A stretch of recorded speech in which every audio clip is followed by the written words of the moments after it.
You were cut off pretty violently at our last news. Mr. President, did you fire Mike Flynn? Mike Flynn is a fine person, and I asked for his resignation. He respectfully gave it. He is a man who, there was a certain amount of information given to Vice President Pence, who's with us today, and I was not happy with the way that information was given. He didn't have to do that because what he did wasn't wrong. What he did in terms of the information he saw, what was wrong was the way that other people, including yourselves in this room, were given that information.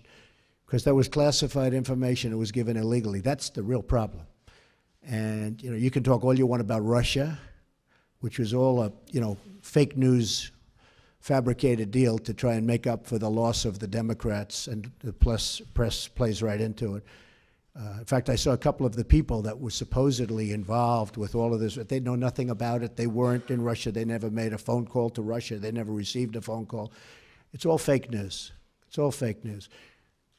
The nice thing is I see it starting to turn, where people are now looking at the illegal, all right, I think it's very important, the illegal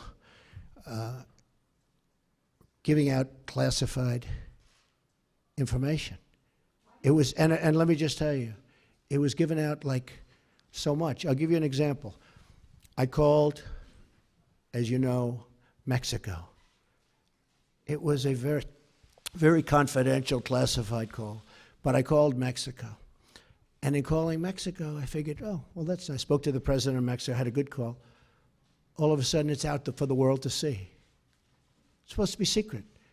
It's supposed to be either confidential or classified in that case. Same thing with Australia. All of a sudden, people are finding out exactly what took place. The same thing happened with respect to General Flynn. Everybody saw this. And I'm saying, the first thing I thought of when I heard about it is, how does the press get this information that's classified? How do they do it? You know why? Because it's an illegal process, and the press should be ashamed of themselves. But more importantly, the people that gave out the information to the press should be ashamed of themselves. Really ashamed. Yes, go ahead. Because when I looked at the information, I said, I don't think he did anything wrong. If anything, he did something right. He was coming into office. He looked at the information. He said, huh, that's fine. That's what they're supposed to do. They're supposed to be, and he didn't just call Russia. He called and spoke to both ways. I think there were 30-some-odd countries. He's doing the job. He was just doing his job. The thing is, he didn't tell our vice president properly, and then he said he didn't remember. So either way, it wasn't very satisfactory to me. And I have somebody that I think will be outstanding for the position.